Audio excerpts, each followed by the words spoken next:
Loud and Quiet presents Midnight Chats.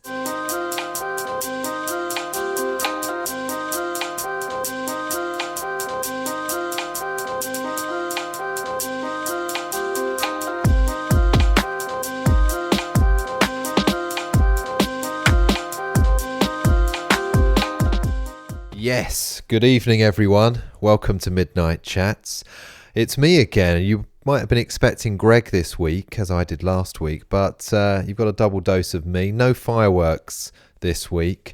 I listened back to that podcast after recording that intro bit, and it really did sound shit, didn't it? The fireworks. I mean, it really was very, very underwhelming.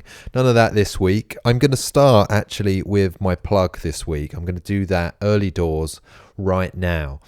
As you know by now, this is a podcast brought to you by Loud and Quiet magazine, as well as doing Midnight Chats. We do a monthly music magazine, and we've got a new way, which we only launched this week, to pay for a subscription for Loud and Quiet. We've set up a PayPal recurring button, which means you can just pay monthly for a year's subscription. It's £3 a month, and for that £3 you will get a copy of the magazine delivered to your house. This is for UK people. I should probably stipulate that. We are going to do this for overseas subscribers as well, but for if you're in the UK, it's just £3 a month. For our next 9 issues, they will be delivered to your door. You will also be entered into our monthly vinyl competition. We do a monthly vinyl draw just for subscribers for our favourite album of the month. So you'll be entered into that. We do a playlist just for subscribers, a subscriber playlist, which is very cool. And we also do parties every now and then, and screenings and some live podcast events. And subscribers get invited to those first and foremost. You don't have to come, but if you want to come, you will hear about it first and be invited to it before anyone else. So if that sounds of interest to you, then please go to loudandquiet.com/subscribe. The link is there. It's £3 a month. I mean, you can't get much more for £3 these days. And it helps us do this podcast as well. So everyone's winning on this. That's my plug. Early doors, done and dusted. Now, this week's podcast is with Charli Xcx. It's a short and sweet one, partly because, well, she's a big pop star. And she had a hell of a lot on the day I met her. I went to her record label, Atlantic Records, which is a very glamorous and seductive part of the music industry. Charli had only just flown in from the States. She spends half of her time here in London and half of her time out in LA. And she was then nipping off to Radio 1. And she's just been on tour with Taylor Swift. I think that tour continues at the moment. So we didn't have all the time in the world. But I listened back to it and I felt, you know what? We should still be putting this out because there's enough in here to keep you interested. And there might be a lot of people that say, Stuart, I quite like this podcast, but it's usually too long. So for those people, this is right up your street. So what can I tell you about Charli Xcx that you might not know? Well, she's currently 26 years old. She grew up in Essex. And I suppose the song that really put her out there was I Love It by Icona Pop in 2013. Since then, she's released 2 albums and 2 more mixtapes. She's got 4 mixtapes in total and a bunch of really big pop tunes, which I'm sure you will have heard some of, if not all of them. Iggy Azalea's Fancy, she wrote the hook on that. She writes a lot with other people and for other people, including Will.i.am, Aluna George, Blondie. We talk a bit about Blondie. Can you tell that I'm reading this off my phone now? She's just very busy person. So I'm going to leave you with this. This is Charli Xcx. Next week, the podcast, I can 100% guarantee, will be Greg Cochran. He's got something up his sleeve. I think it's going to be very good. But in the meantime, please enjoy this short and sharp and sweet episode of Midnight Chats number 61 with Charli Xcx. loudandquiet.com/subscribe.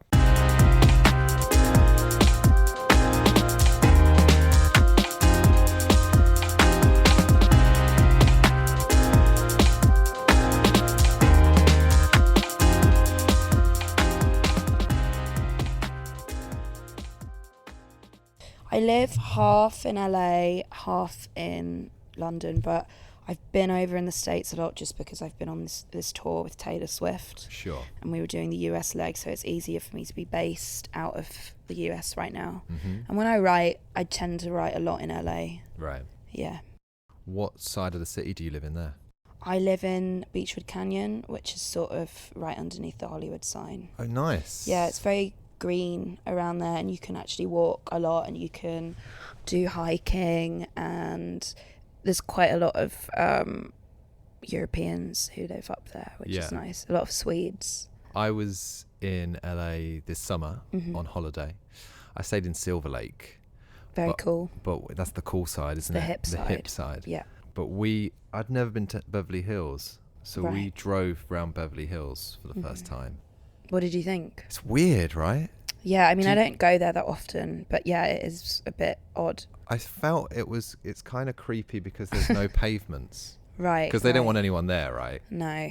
So it's really... I'd always wanted to go and see what it was like. And it actually made me think, I wouldn't want to live here. If I could live anywhere, I don't think I would live there.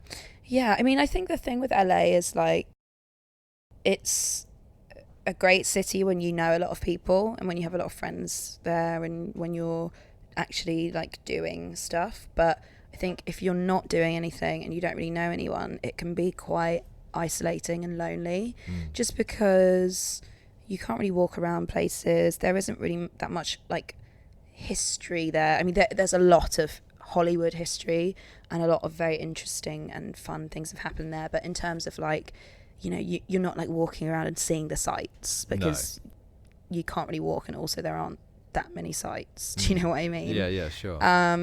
That's what I felt was weird about what I thought was strange about Beverly Hills and Bel Air was how isolated those people must feel in their massive houses. Because they probably don't care though, because they're like, oh, I'm in my nice house. Yeah, I suppose. You know? I suppose. But I think that it's a city where like you can really make what you want of it. Like when I started going there when I was 16 to record, and I was so lonely when I went there because I couldn't party. There was no Uber, so everything was such a nightmare to get to, and I didn't really know anyone. And now I really, really enjoy it there, just because I've built up such an amazing group of friends, and most of them work in music, so it's like very collaborative and really fun. And I found like a nice little kind of space there that feels really homely and creative, and yeah, I think it's really a place where it's like you can make it into something really amazing if you like avoid all the kind of scary like Hollywood hellholes, you know. Yeah. What do you miss from each place? When you're in LA, what do you miss about London? And when you're here, what do you miss about LA? When I'm here, I definitely miss being able to go into a restaurant and literally order anything, even if it's off menu. Yeah, I mean, I think the best thing about America is you can, and especially LA, is you can go into a restaurant and you can say, can I get the burger please, but can I get it with avocado, with bacon, can I get it with no bun, can I sub the fries for a salad, and can I get, like, you just change the whole thing. Did it take you a while to get used to that? Because I'm greedy. I was like in there straight away ordering like everything. Because yeah, the kind of the Brit in me wouldn't do that. Right. Do you know what I mean?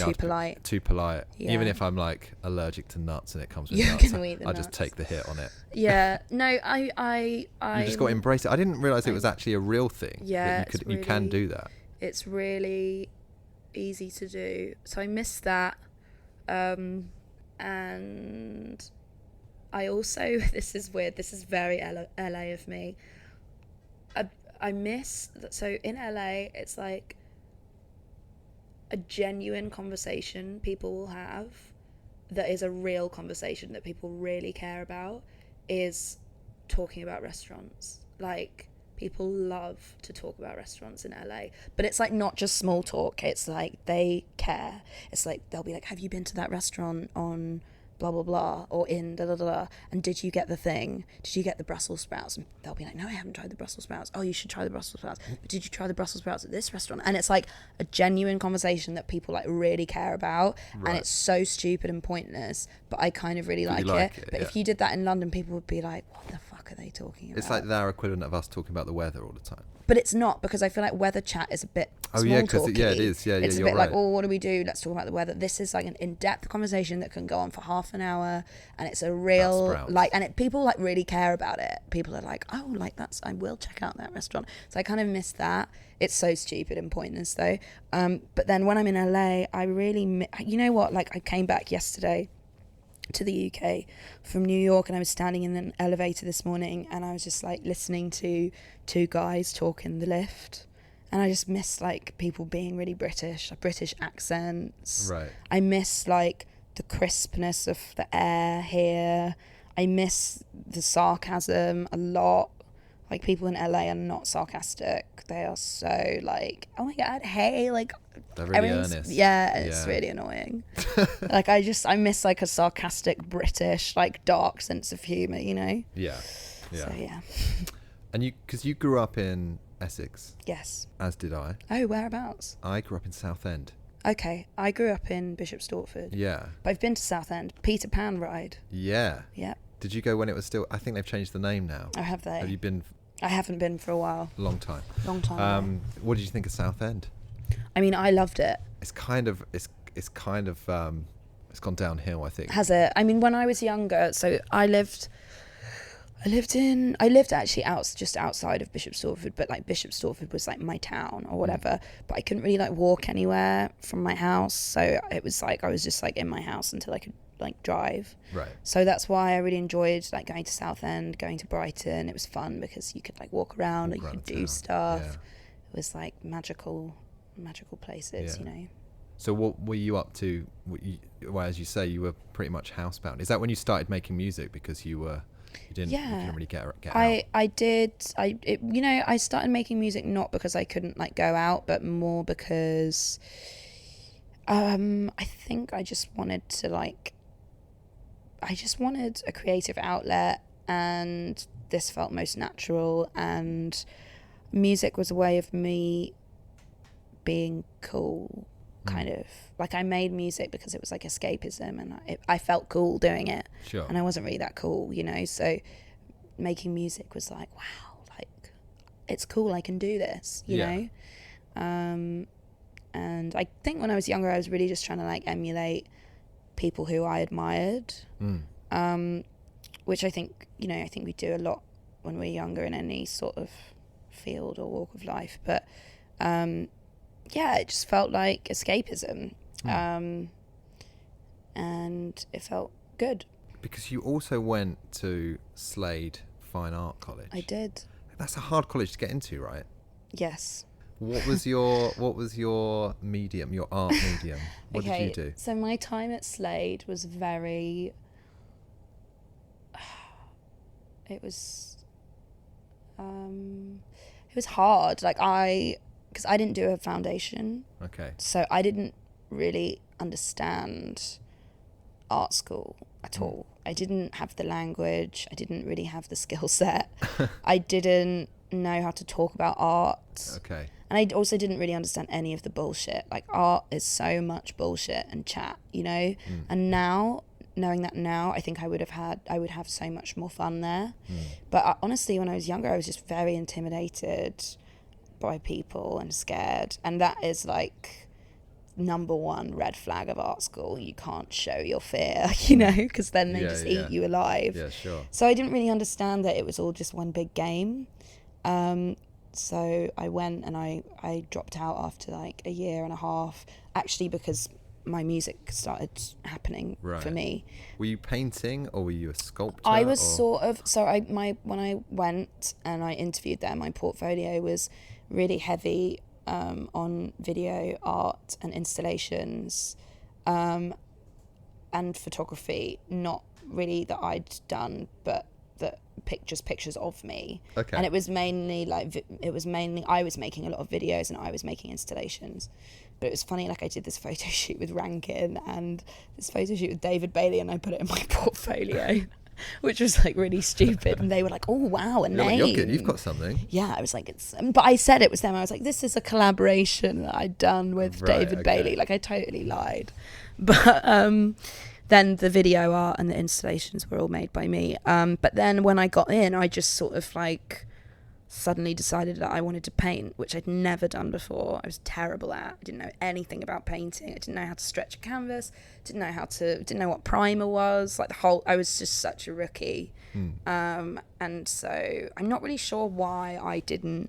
I think it's because I had a friend in who was doing painting, and I was like, oh, okay, I'm really afraid of everyone. I'm just going to stick with you, which wasn't really the best idea in hindsight. I think if I'd gone and done video and installations, I probably would have had more fun, but yeah, I didn't. So how did you set up a shoot with Rankin and David Bailey? How does that come about? Oh well, that was because I went to Slade when I was like 19, 18 maybe, and so I'd been making music since I was 16, so I was already doing shoots, and I'd signed my deal.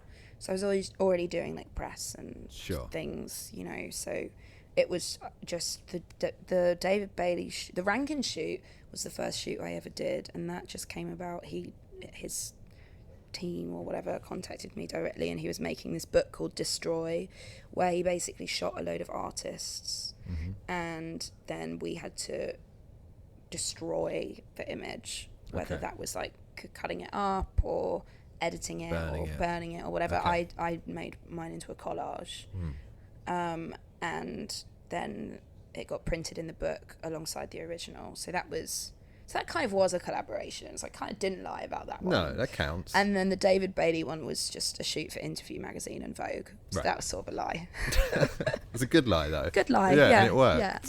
I mean, I guess if I hadn't have been there, the image wouldn't have happened. So it's a collaboration in that sort of way. Yeah, it counts. I think that counts. Thanks. Is it true that you were playing warehouse parties from like 14? Yes. Is that true? It's true. Wow.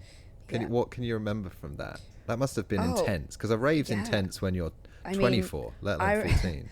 I mean, it was like the coolest thing that had ever happened to me. Like I was so like excited to go and play, and I was so kind of awestruck by all of the people there and the clothes they were wearing and the drugs they were taking and the music that was being played. Like it was so exciting and so cool. Honestly, like because you know this was happening when I was 14, my main reference point was Skins. So I was like, I'm in an episode of Skins, this is crazy, you know. And my other reference point was sort of watching MySpace and looking at all of the profiles of artists I liked, particularly like a lot of artists signed to Ed Banger, and like looking at like pictures of Ed Banger parties and stuff. I was like, whoa, like I'm in that in London. But the only thing that was sort of like getting my buzz was like my parents would come with me. Right. So were they cool though? Yeah, they were cool. They didn't like kind of... No, they were around, but they weren't like smothering. You know, they were very supportive. And I think they also really enjoyed it as well. Like, because my dad was kind of like reliving his youth, and my mum was just sort of like, what the fuck is going on? But it was cool. Yeah, they were supportive. Yeah. And we would stay till late. We'd stay till like 6 a.m. It was kind of wild, actually. You were trying to drag them home. You're like, yeah, I was like, guys, come on. We got to go now. Yeah. Had you always, I mean, that kind of all makes sense with what your music is now, and like Ed Banger, and that you can hear that in your music. But your music is also kind of unapologetically pop music. The fact that you're definitely a pop star, but you've been embraced by the pitchforks of the world, who wouldn't necessarily write about Taylor Swift, but they will write about you. Why do you think that is, that hip, for want of a better word, world has kind of loves your music? I don't know, really, honestly. I mean, I think I'm a very good curator, and I always try my best to work with people who are, you know, new and exciting, and people who are really pushing the sounds in the field that they work in, you know. And I never want to work with anybody just because somebody's telling me they're the newest, coolest thing, or they've got a number one or anything. Sure. Like, I'm not interested in that. I'm really interested in building like a community of people around me who are all very like-minded in the way that we think about music and the way that we create things. And I've just been true to myself in that sense, especially over the past 3 years. And I think that audiences now more than ever really love authenticity, and I'm always very authentic to myself. So maybe that's why certain people gravitate towards it. I don't really know, like, but I think also, like, in general, like, pop is cool. Yeah, it is now. Yeah, more than ever. It wasn't like 10 years ago or whatever, but like pop's cool now. Like Taylor Swift is cool. Yeah. You know, like 1989 is, like, I would say, like a very cool record. Yeah. Like a lot of my friends who make like very weird, like electronic noise music, Love that album. love Taylor Swift and love that album so much, because I think it's great. It's excellent pop music with great production and great lyrics. And yeah, so I think pop's just considered cool now as well, you know, so people are less afraid to attach themselves to it. How was the Taylor Swift tour? Is it finished now? It's not finished. It's actually, the US leg is finished and the UK leg is done. So we go to Australia for like a couple of weeks, 3 weeks, and New Zealand, and then Japan, and then we're done. And then you're done. Yeah. How's it been? It's been long. Yeah, it but sounds it's it. good. We started in May and we ended at the end of November. Right. It's been really good though, you know. It's like, she's very welcoming, and we knew each other beforehand, and Camila and I are close and have written together and know each other quite well. So it feels like, you know, sometimes you do big tours where you don't really like see each other and you don't really speak, you just kind of like do the show and that's it. But it feels like a kind of group of friends like on tour, which is nice. Yeah, because you've done other big ones, like did you tour with Coldplay, or you just opened a show for them? I did a tour with them a long time ago. Because I mean, that's as big. That's big, yeah. That's big. That was big. Katy Perry, that's Yeah. big. Yeah. Do you like the big ones? Honestly, like, no. I actually, I mean, I don't not like them, otherwise I wouldn't do it, but I do prefer, you know, I think anyone prefers playing their own show. Sure, yeah. So I actually have sort of decided now, after this tour with Taylor, I won't open for anyone again. Really, this is the last one? This is the last one, and it's not because any of the tours I've opened for people on have been bad experiences. They've actually all been really great experiences. It's just like I feel like I'm done with that now. You know, I'm ready. Whilst I've been on Taylor's tour, I've also done some of my own shows, and they felt more exciting than ever. And I feel like I really just want to put the time into that now. That's the thing. I guess if you're going on tour for the whole year with somebody else, it's taking time, isn't it?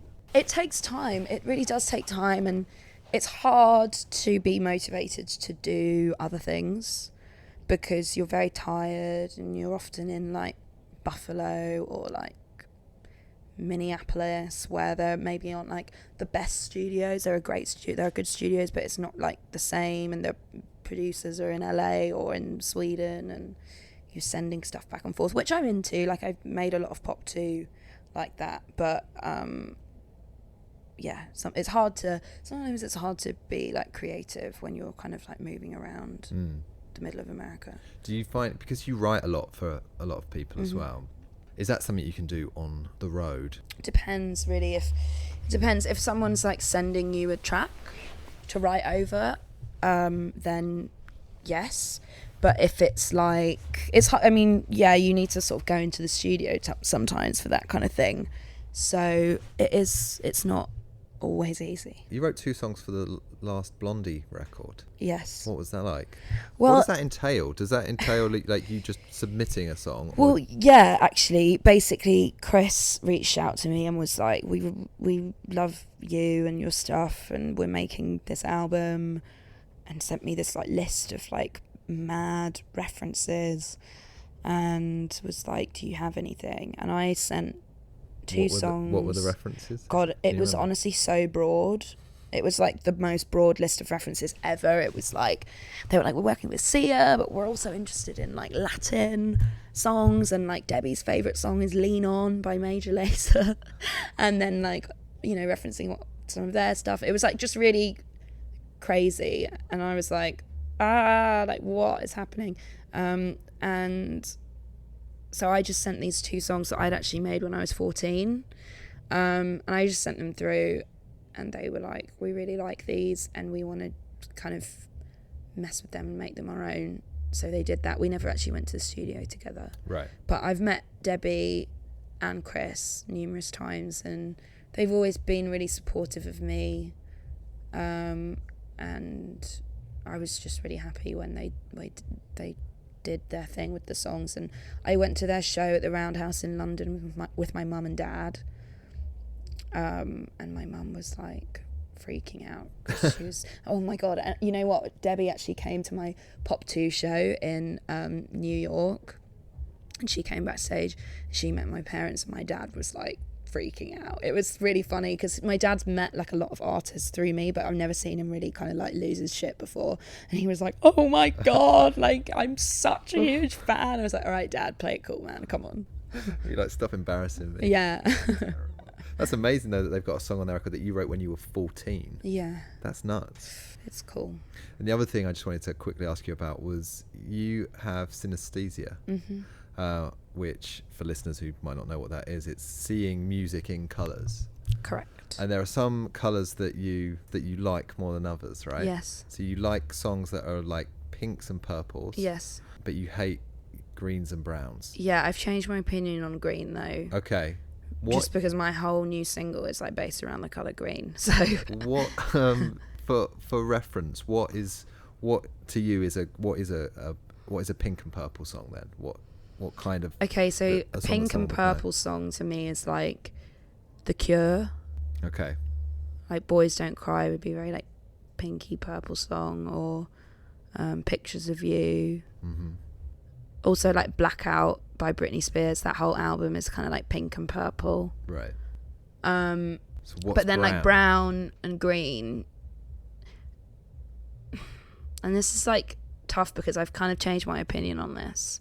But like Pitbull would be brown and green. But I actually really love Pitbull now. Right. I kind of think he's great. A.G. Cook really like turned me on to Pitbull. He was like, you need to like get over this and like really think about how good Pitbull is. And I kind of agree. So, yeah. I guess it's really hard for you because it's probably impossible to describe this, but what is it that makes Pitbull green and brown? I think it's like the tonality and like the certain like production choices and the chords. Okay. It's hard for me to explain because I'm actually not that good at music theory. So there probably is like a very like obvious reason to what I see and hear, but I just don't know how to explain it. Yeah. How's your year been? Have you had a good year? We're at the end of the year pretty much. Yeah, this year's gone so fast, it feels like. Honestly, yeah, I have had a good year. I mean, I've been on tour from May. It's been good. I'm excited to like release music with like the support of everybody around me, which is cool. And I really just want to be in the studio. Get off the road. Yeah, like it's been fun, don't get me wrong, but I think, you know, like anything, you have too much of something and then you want something else. So that's how I feel right now. I feel like I want to be writing, you know, and then I'll write for like 3 months and I'll be like, I want to be on tour, you know. So I'm ready for that transition. Midnight Chats is a loud and quiet podcast. Production by Emma Snook. Music courtesy of Gold Panda. Search Midnight Chats on iTunes for more episodes and to subscribe. For more information, visit loudandquiet.com.